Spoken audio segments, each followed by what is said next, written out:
नमस्कार दोस्तों, कैसे हैं आप लोग। आज हम पढ़ने वाले हैं रासायनिक अपक्रियाएं एवं समीकरण। ये कक्षा 10 के नोट्स हैं जो हम आपको सिंपल भाषा में पढ़ाना चाहते हैं। ये रेलवे के सभी एग्ज़ामों में हेल्पफुल रहेगा आपके लिए। तो बिना समय वेस्ट करते हुए हम चलते हैं टॉपिक की तरफ।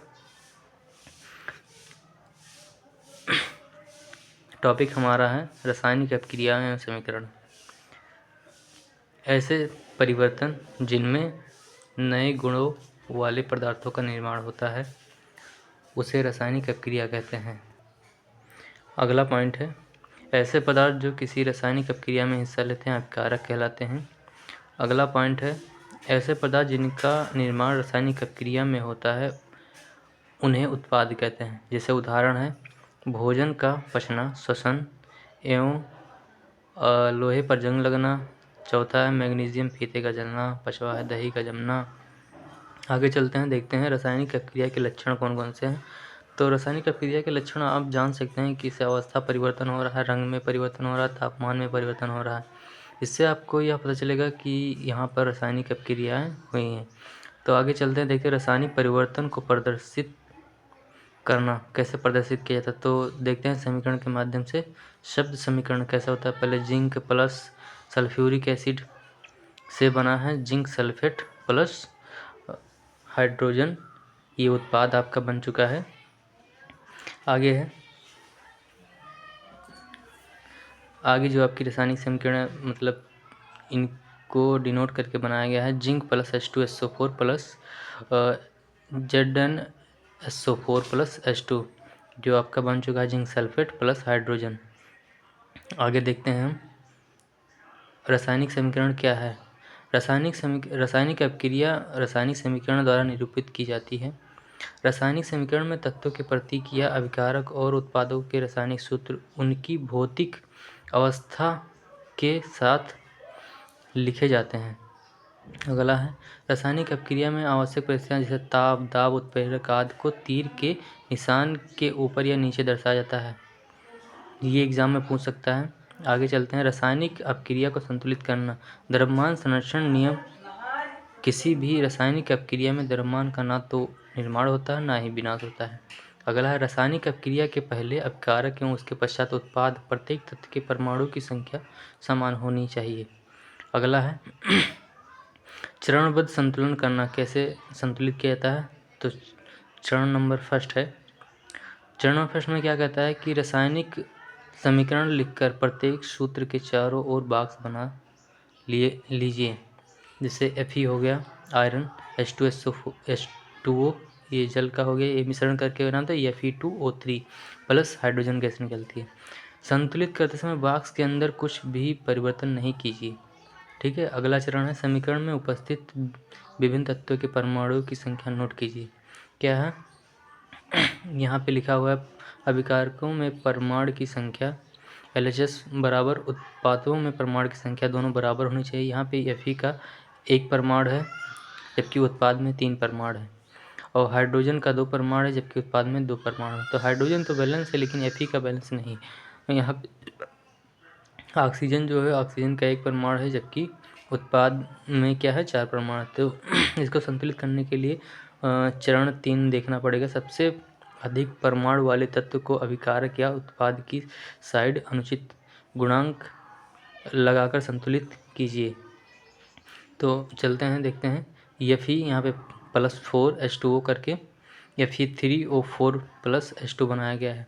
चरण 4 में क्या बताता है कि सभी तत्वों के परमाणुओं को चरण 3 की भांति संतुलित कीजिए। तो कैसा है 3Fe + 4H2O इज इक्वल, मतलब अपक्रिया करके बनता है Fe3O4 + 4H2। सभी तत्वों के परमाणु की संख्या अपक्रिया के दोनों ओर समान है। अब ये अपक्रिया आपकी संतुलित हो गई। आगे चलते हैं, देखते हैं चरण 5 में क्या होता है।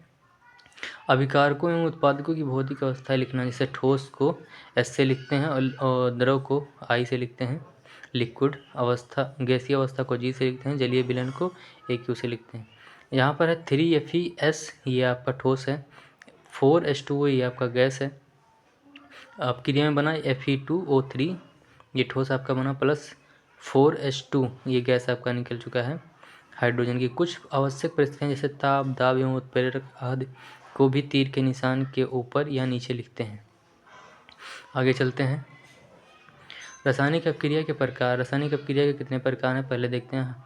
पहला है क्या है कि संयोजन अपक्रिया। इस अपक्रिया में दो या दो से अधिक अपकारक मिलकर एकल उत्पाद बनाते हैं। A+B से बनता है C।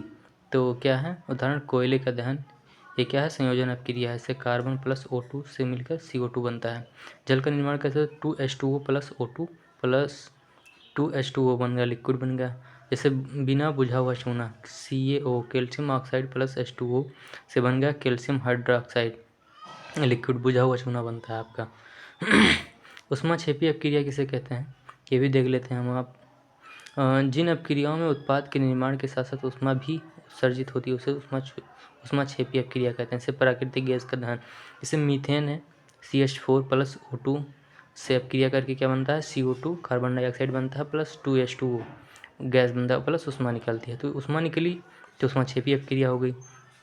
दूसरा क्या है, श्वसन एक ऊष्माक्षेपी अपक्रिया है।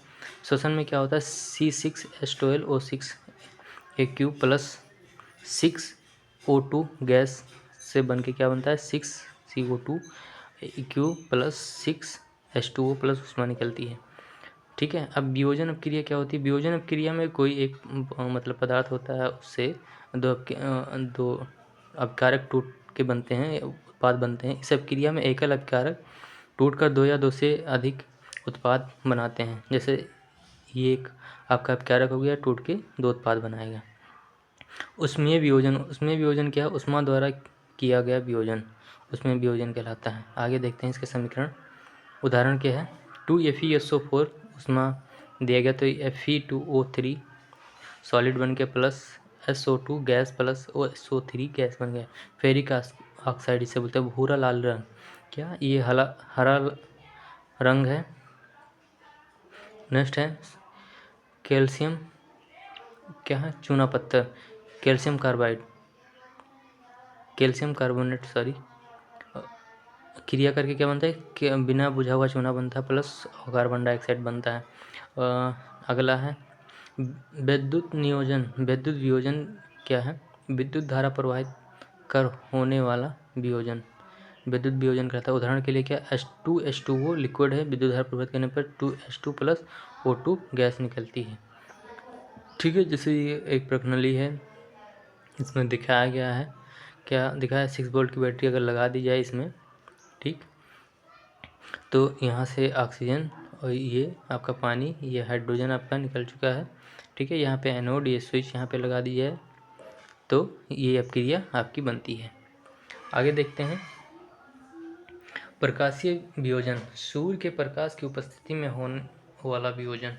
उदाहरण के लिए देखते हैं 2AgCl प्लस सूर्य का प्रकाश से क्या बनता है, 2Ag प्लस Cl2 बनता है। अब नेक्स्ट है 2AgBr, सूर्य के प्रकाश से 2Ag प्लस Br2 बनता है। ठीक। अगला देखते हैं, इस अपक्रिया का उपयोग श्याम श्वेत फोटोग्राफी में होता है। कहाँ पे होता है, श्याम श्वेत फोटोग्राफी में होता है। कौन सी अपक्रिया है ये, प्रकाशीय वियोजन अपक्रिया। ऊष्माशोषी अपक्रिया, जिन अपक्रियाओं में अपकारकों को तोड़ने के लिए ऊष्मा, प्रकाश या विद्युत ऊर्जा की आवश्यकता होती है, ऊष्माशोषी अपक्रिया कहलाती है। ये क्या प्रकार, पहला हो गया विस्थापन अपक्रिया। इन अपक्रियाओं में अधिक क्रियाशील तत्व कम क्रियाशील तत्व को उसके योग से विस्थापित कर देते हैं। Fe प्लस CuSO4 से क्या बनता है, FeSO4 प्लस कॉपर बनता है सॉलिड। ठीक है। ये प्रणाली दिखाया गया है। प्रैक्टिकल अगर आप करना चाहते हैं तो कर सकते हैं, आपके कॉलेज में कभी भी कराया गया होगा। ठीक है। नेक्स्ट क्या बनता है, लोहे की कील पर भूरे रंग की कॉपर की परत जम गई। कॉपर सल्फेट के नीले विलयन का रंग हरा FeSO4 के निर्माण के कारण हो गया। अब क्रिया क्या है, Zn प्लस CuSO4 से क्या बना, ZnSO4 zinc sulphate plus copper बनता है। जिंक कॉपर से अब क्रियाशीलता तत्व है। जिंक जो है कॉपर से अधिक क्रियाशील तत्व है। जिंक क्या है? कॉपर से अधिक क्रियाशील तत्व है। द्विविस्थापन में क्या होता है? इस अपक्रिया में उत्पादों का निर्माण दो यौगिकों के बीच आयनों का आदान प्रदान से होता है। तो क्या है? सोडियम सल्फेट है, Na2SO4 प्लस बेरियम क्लोराइड है, से क्या बनता है? बेरियम सल्फेट और सोडियम क्लोराइड बनता है। बेरियम सल्फेट के सफ़ेद अविलेय अवक्षेप का निर्माण होता है, इसलिए इस अपक्रिया को अवक्षेपण अपक्रिया भी कहते हैं। उपचयन या अपचयन। उपचयन या अपचयन क्या है? जब किसी पदार्थ में ऑक्सीजन की वृद्धि होती है, क्या बहुत इंपॉर्टेंट है, जब किसी पदार्थ में ऑक्सीजन की वृद्धि होती है तो उपचयन होता है, या जब किसी पदार्थ में हाइड्रोजन का ह्रास होता है तो क्या होता है? उपचयन होता है। जैसे इसमें क्या है? कार्बन प्लस O2 मिलकर क्या CO2 बनाते हैं। 2Cu प्लस O2 मिलकर क्या बनते हैं? 2CuO बनाते हैं। और CuO प्लस H2 हीट देने पर क्या बनता है? कॉपर प्लस H2O बनता है। ठीक है। जब किसी पदार्थ में ऑक्सीजन का ह्रास होता है तो क्या अपचयन होता है? क्या होता है? अपचयन। या जब किसी पदार्थ में हाइड्रोजन की वृद्धि होती है तो क्या होता है? अपचयन होता है। यह क्रिया होगी Cu प्लस H2 ऊष्मा देने के बाद क्या कॉपर यहाँ पे अपचयन हो गया और हाइड्रोजन रिड्यूस होता है या उपचयन हो गया। ठीक है। इस अपक्रिया में कॉपर ऑक्साइड में अपचयित हो जाता है, हाइड्रोजन उपचयित होकर जल बनाता है। इस अपक्रिया में उपापचयन तथा उपचयन दोनों हो रहे हैं, इसे रिडॉक्स अपक्रिया कहते हैं। तो रिडॉक्स अपक्रिया क्या होती है? जिसमें उपचयन प्रक्रिया और अपचयन प्रक्रिया दोनों साथ में हो, तो क्या कहलाती है? रिडॉक्स अपक्रिया कहलाती है। दैनिक जीवन में प्रयुक्त दैनिक जीवन में उपचयन अपक्रियाओं का प्रभाव क्या है? पहला, संचरण। जब कोई धातु आर्द्रता अम्ल आदि के संपर्क में आती है जिससे धातु की ऊपरी परत कमजोर हो संक्षारित हो जाती है। लोहे की वस्तुओं पर जंग लगना, चांदी के ऊपर काली परत, तांबे के ऊपर हरी परत चढ़ना संचरण के उदाहरण है। यसद लेपन, विद्युत लेपन और पेंट करके संचरण से धातुओं को बचाया जा सकता है। विकृति संगीता क्या है? वायु वसायुक्त और तेलीय खाद्य सामग्री वायु के संपर्क में आने पर उपचयित हो जाते हैं, जिससे उनके स्वाद और गंध में परिवर्तन हो जाता है, जिसे विकृति गंधिता कहते हैं। विकृति गंधिता रोकने के उपाय क्या है? प्रत्य ऑक्सीकारक का उपयोग करके वायुरोधी बर्तन में खाद्य सामग्री रखकर वायु के स्थान पर नाइट्रोजन गैस द्वारा शीतलन द्वारा। नेक्स्ट देखते हैं। अब ये चैप्टर आपका ख़त्म हो गया। जितने भी इम्पोर्टेंट टॉपिक है इसमें हमने आपको बता दिया है, तो ये काफ़ी एग्ज़ामों में आपके लिए हेल्पफुल रहेगा। इस वीडियो को आप 2-3 बार देखेंगे तो ये आपको अच्छे से समझ में आ जाएगा। धन्यवाद।